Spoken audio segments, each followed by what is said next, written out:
Assalamualaikum warahmatullahi wabarakatuh. Di sini saya akan menjelaskan PPT saya, yaitu tentang membuka toko parfum. Yang pertama-tama adalah perkenalkan, nama saya David Galih Prianto, 66101421198, Prodi PJKRD. Pelajaran kewirausahaan dan menjelaskan mengenai parfum. Toko yaitu adalah toko parfum bias. Mem- memulai toko memulai usaha toko parfum dapat membantu peluang bisnis yang menjanjikan dengan memahami kebutuhan konsumen. Anda dapat membangun toko parfum yang sukses. Selanjutnya,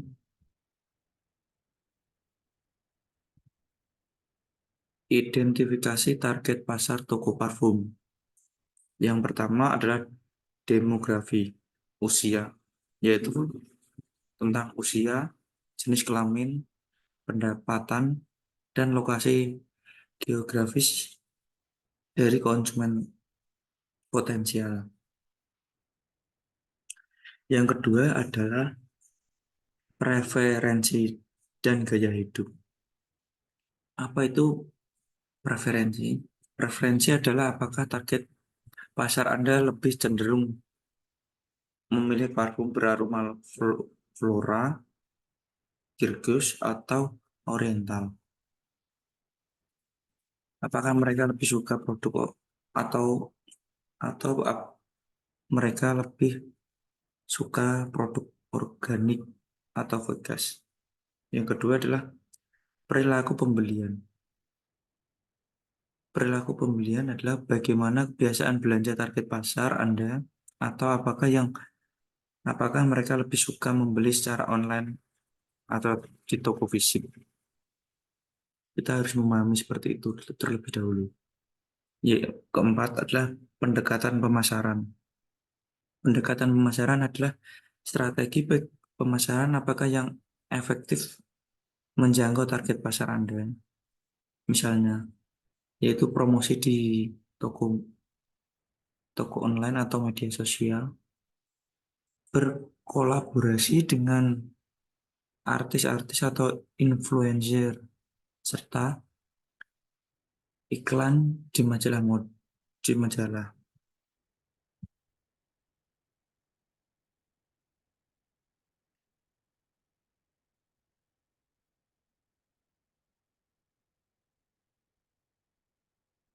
Yang ketiga adalah positioning. Yang pertama, menyediakan produk berkualitas tinggi. Apa yang dimaksud dengan produk berkualitas tinggi? Yaitu memastikan bahwa semua produk yang dijual memiliki kualitas yang tinggi, membuka kerja sama dengan brand-brand yang sudah terkenal. Kalau kedepannya seperti itu. Yang kedua adalah branding and identitas visual, yaitu adalah tentang bagaimana kemasan serta logo, desain yang elegan biar menarik konsumen untuk membeli produk Anda, dan pastikan bahwa identitas visual Anda konsisten di semua saluran. Ada juga storytelling. Apa itu storytelling?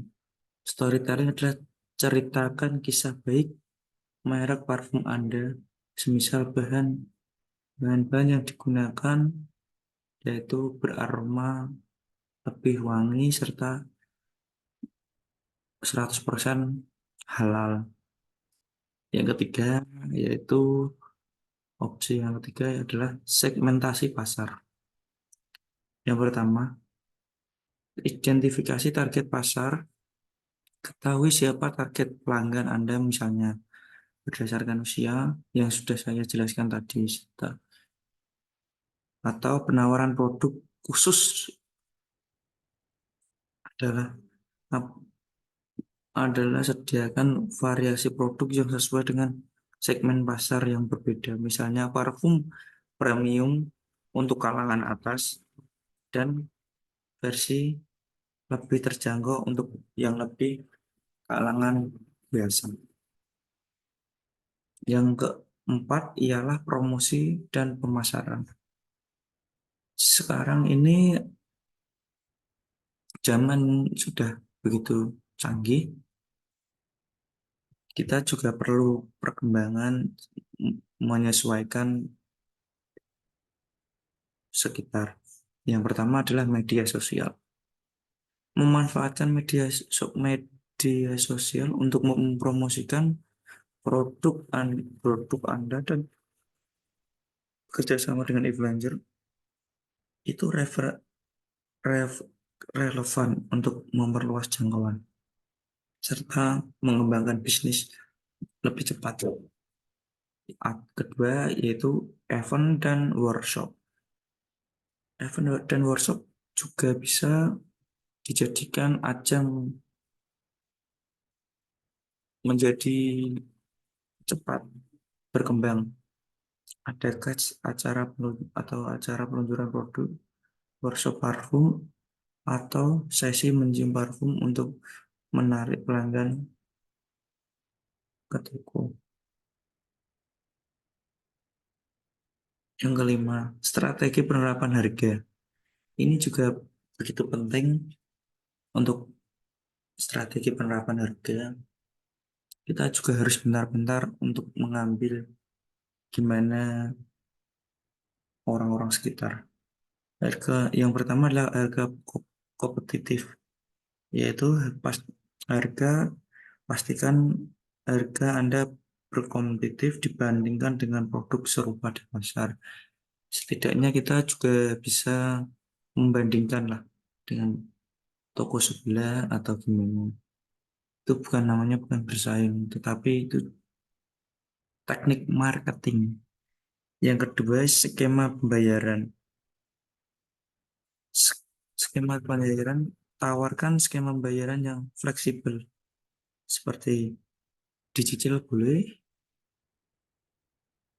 dan yang paling penting itu ada diskon biar menarik pelanggan seperti itu. Yang keempat adalah diferensiasi. Yang pertama, inovasi produk. Inovasi produk ialah terus melakukan riset dan pengembangan untuk menciptakan produk-produk inovasi memenuhi keinginan pelanggan. Secara digaris besar kita harus mengikuti perkembangan zaman. Jadi jangan sampai ketinggalan mana yang bisa menaikkan harga produk dan mana yang bisa menurunkan harga di pasaran. Yang kedua, pengalaman pelanggan. Ini juga Pak, juga sangat penting pengalaman pelanggan. Yang pertama, menciptakan lingkungan toko yang nyaman, bersih, dan menarik bagi pelanggan dengan tata letak produk yang sesuai dan mudah diakses kemanapun. Kedua, menyediakan pelanggan layanan yang ramah, profesional, seperti staf yang terlatih dengan baik untuk memberi informasi dan saran kepada pelanggan. Kita juga harus profesional untuk menjaga toko biar tetap bagus. Menawarkan yang ketiga menawarkan pengalaman belanja yang personal melalui layanan konsultasi atau fitting untuk membantu pelanggan memilih produk yang sesuai dengan kebutuhan mereka. Nah, jadi kita harus pintar-pintar mengambil hati seorang pelanggan, yaitu dengan menawarkan konsultasi. Bagaimana tahu yang ingin diberikan sensasi apa yang ingin ia minta gitu. Yang ketiga adalah Branding and design. Branding and design adalah merupakan membangun identitas merek yang kuat dan fokus pada nilai-nilai seperti kualitas, keandalan, dan komitmen terhadap kesehatan. Yang kedua adalah mendesain. Ini yang paling juga penting, yaitu adalah mendesain kemasan produk dan interior toko yang menarik, konsisten dengan citra merek untuk meningkatkan daya tarik tersebut. Seperti halnya simple tapi elegan begitu, kemasan seperti itu biasanya juga menarik pelanggan, bukan minta ke brand sebelah. Kita juga harus mengembangkan sendiri, kalau bisa ya berkolaborasi. Kita lanjut ke marketing mix. Yang pertama, produk ialah kualitas dan variantasi. Ialah tawarkan berbagai jenis parfum dengan kualitas tinggi, sertakan parfum dengan berbagai aroma seperti yang saya jelaskan tadi.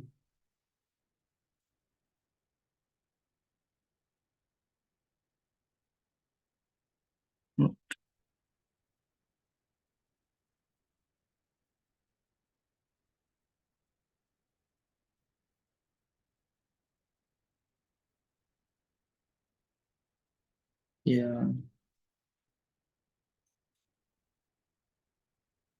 dan dapat menilai. Yang kedua, lokasi toko. Kita juga harus pledge atau tempat. Kita juga harus melihat strategi mana tempat yang lebih ramai, serta mana yang tempat lingkungan sepi.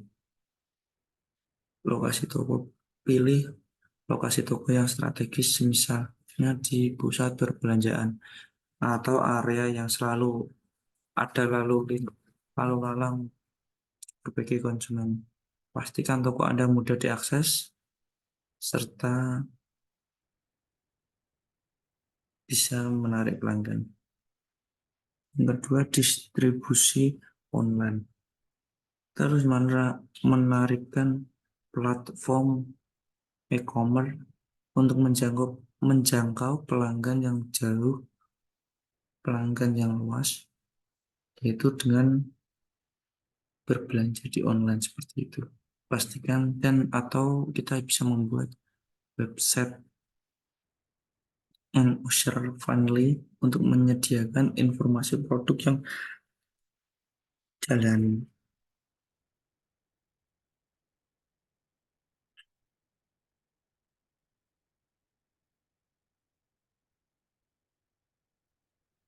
Yang ketiga, promosi. Promosi ialah media sosial, memanfaatkan platform media seperti Instagram, Facebook, dan TikTok atau Shopee untuk mempromosikan produk-produk, dan juga buat konten menarik seperti video yang sudah banyak di TikTok dengan mengandalkan media sosial tersebut. Dan kita harus memiliki pengikut yang relevan untuk meningkatkan kualitas, meningkatkan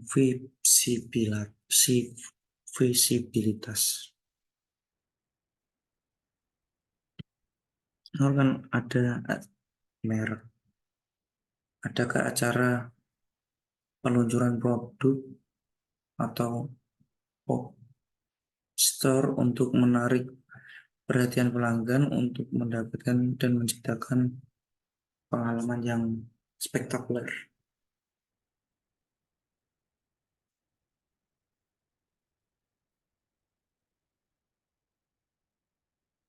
Ya, kita membahas terakhir bahas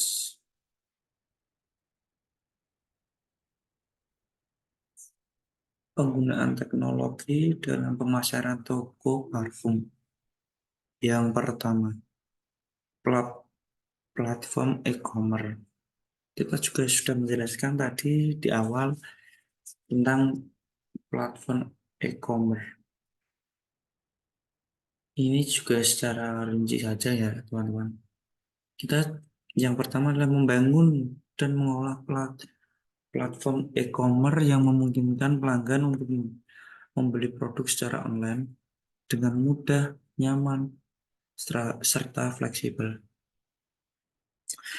Menyediakan gambar dan deskripsi produk yang menarik, serta fitur-fitur seperti ulasan pelanggan untuk membantu pembeli membuat keputusan yang lebih baik, serta meyakinkan pelanggan untuk membeli produk kita.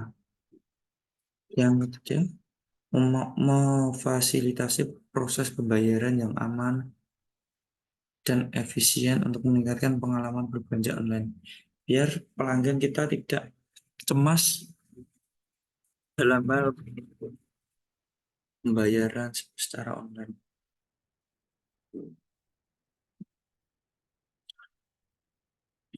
Yang kedua adalah media sosial. Media sosial menggunakan media sosial seperti Instagram, Facebook. Itu sudah saya jelaskan tadi, ya teman-teman. Yang kedua yaitu langsung lanjut saja yaitu mengunggah konten visual seperti foto produksi, video tutorial, atau cerita ke pelanggan untuk pelanggan bisa menceritakan ke temannya atau satu kerabat, satu keluarga biar bisa dibeli untuk menarik perhatian. Kita ketiga adalah memanfaatkan fitur iklan yang ditawarkan oleh platform media sosial untuk menargetkan audit yang tepat, meningkatkan visibilitas merek. Yang ketiga ialah aplikasi seluler.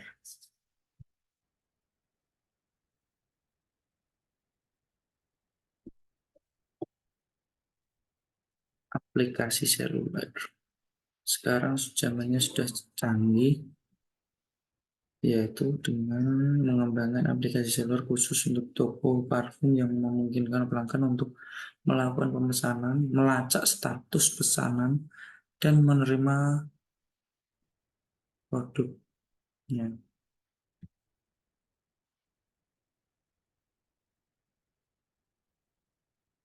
Ya, teman-teman, ini kita akan melanjutkan permodalan dan menambah investasi usaha toko biar bisa lebih berkembang cepat. Yang pertama ialah tabungan pribadi. Tabungan pribadi digunakan yaitu digunakan tabungan pribadi Anda untuk memulai bisnis. Ini adalah cara untuk paling umum lah, yang tidak melibatkan utang atau investor yang akan masuk. Yang kedua ialah pinjaman bank atau koperasi yang menyakit personal dengan bunga seperti itu yang kita alami. Tapi mau gimana lagi, ini juga mau mengembangkan, semoga bisa. Jadi kita harus berani mengambil resiko yang kita ambil. Nah, ini gambar update bunganya sangat mencekik berarti ya. Ya, yang pinjaman bank atau koperasi. Pinjaman usaha kecil. Banyak bank menawarkan pinjaman khusus untuk usaha kecil. Persiapkan rencana bisnis solid untuk memajukan pinjaman. Ya, kita juga paham perbankan atau perkoperasian Tahap pertama ditawarkan pinjaman khusus yang sangat menjanjikan dan tidak ada sebab, tidak ada seperti bunga yang rendah saja begitu. Yang ketiga adalah hibah atau kompetensi bisnis. Hibah usaha kecil. Cari program hibah dari pemerintah atau organisasi non-profit yang mendukung usaha kecil. Yang kedua ialah kompetisi bisnis. Ikuti kompetisi rencana bisnis yang menawarkan hadiah, uang tunai, atau modal sebagai hadiah. Itu. Lanjut. Oh, sudah selesai teman-teman. Terima kasih penjelasan yang saya jelaskan. Semoga bisa bermanfaat bagi kita semua. Kurang lebihnya saya David Filipi Prianto mengucapkan terima kasih. Assalamualaikum warahmatullahi wabarakatuh.